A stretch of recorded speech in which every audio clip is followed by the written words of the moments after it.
25 and 2025-26 school years. Superintendent Ayers will highlight this item. Thank you, Chair Perez and board members. I'm bringing this board item back to you again. And as I bring this forward, this agenda item, I want to point out that this item is for the approval of state-required policies and procedures. This document is not about the specific procedures for PIP or private instructional personnel, which we continue to work on with our parent advocates who we will be meeting with again on October 3rd or October the 4th, trying to choose between those 2 dates.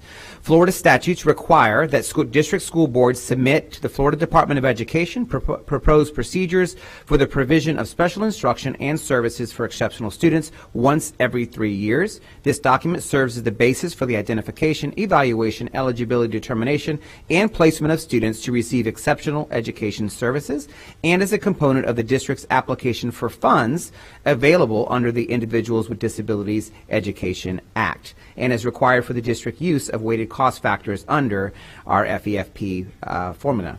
This P&P document is intended to provide district and school-based personnel, parents of exceptional students, and other interested persons information regarding the implementation of the state's and school districts' policies regarding ESE programs. The ESE P&Ps were submitted for pre-approval to the Bureau of Exceptional Student Education and Student Services staff. This pre-approval list document of Hcps P&Ps was provided on July 2nd of 2024, July 2nd of this year. And Madam Chair, that is item 304. Thank you, Superintendent Ayers. I need a motion and a second to approve item C303. I have a motion by Member Hahn and a second by Member Vaughn. Member Rendon, Member Combs, and Member Vaughn pulled this item. Member Rendon, do you have any questions or comments? Member Vaughn? Thank you, Madam Chair. So today I had a great conversation with Ms. Brown, and I also talked to the president of the ABA kind of rights group, Ms. Perez, I believe her last name is, and we had some great conversations, but there were some things that between our conversations and my conversations with her I just wanted to clarify and get on the record, is to make sure that this document needs to go to the state for approval. However, any of the procedures or policies under the PIP where the parents are concerned, from the meeting on September to the meeting of October, those details in that policy and procedure can still be changed because they're implemented at the district level. And by sending this to the state, it does not in any way affect our ability to still change or alter that to meet the needs of the parents. They wanted to make sure that was clear and that was on the record so that they could go into the next set of the meetings in good faith that there'd be some movement on some of the concerns that they have. So can you just clarify that for me?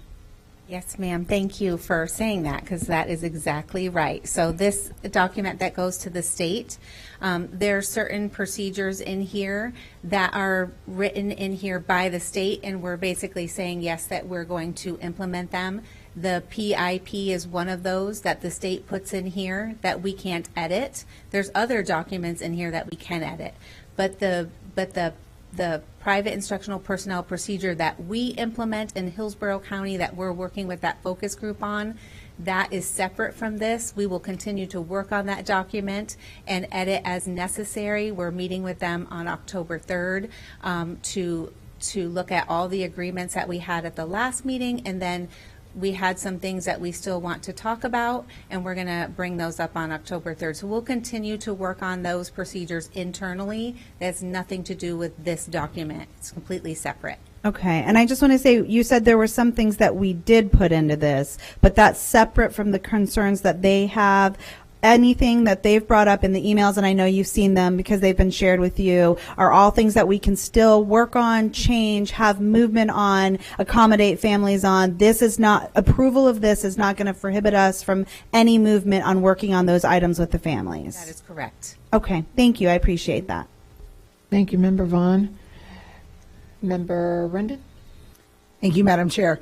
I want to kind of piggyback off of Member Vaughn and really make sure that the public understands that we are only submitting what was been asked of us by the Department of Education, and we do not have the ability to add additional things. So when we talk about our current procedures here within the district, if there are other policies that we need to address, that is something that we will do as a board, and that you as a department will do to make sure that the procedures are very clear to all of our ESC students and their families. I think that's one of the concerns I know I have, and I'm sure my fellow board members share that we want to make sure that whatever the procedures are for this individual district and how it relates to our policies are very clear to our families. So however we need to do that within a communication or what, we want to make sure we continue to do that so that they are well aware of both our policies and our procedures for this district. Thank you. Kind of like what we have to do. The state says, this is what we have to do, and what we're working on with the families and what we do in board policies and district procedures is how we do it. Right, so this is what we have to do, and then all those other things is how are we going to do it in Hillsborough? Thank you, Member Rendon. Member Combs? Similar to the other board members who commented, I just wanted to make sure that we were on the right track. I also wanted to take just a minute to thank you and your team for all your hard work. I mean, looking at the newsletter, I know I've been here for 4 years. It's unprecedented for me, the type of work that Tracy Brown and Dr. L'Esperance that you're doing, unprecedented work, and your entire team as well. The newsletter, parent presentations, really, making sure that parents know how to advocate for their children, the community-based training, and just really empowering families. I know I've heard from many families in the West Chase community who've talked about the empowerment that you've given them and the support. These are very difficult times when there's vacancies everywhere, and especially with our ESC population, it's even harder because, you're looking at small groups and we're trying to find more people. So I just want to thank you and your team for all your hard work and how hard you're working with the community and the families. Thank you. Thank you for that. Thank you, Member Combs. Member Gray? It doesn't go beyond this board that your work, both of you, Ms.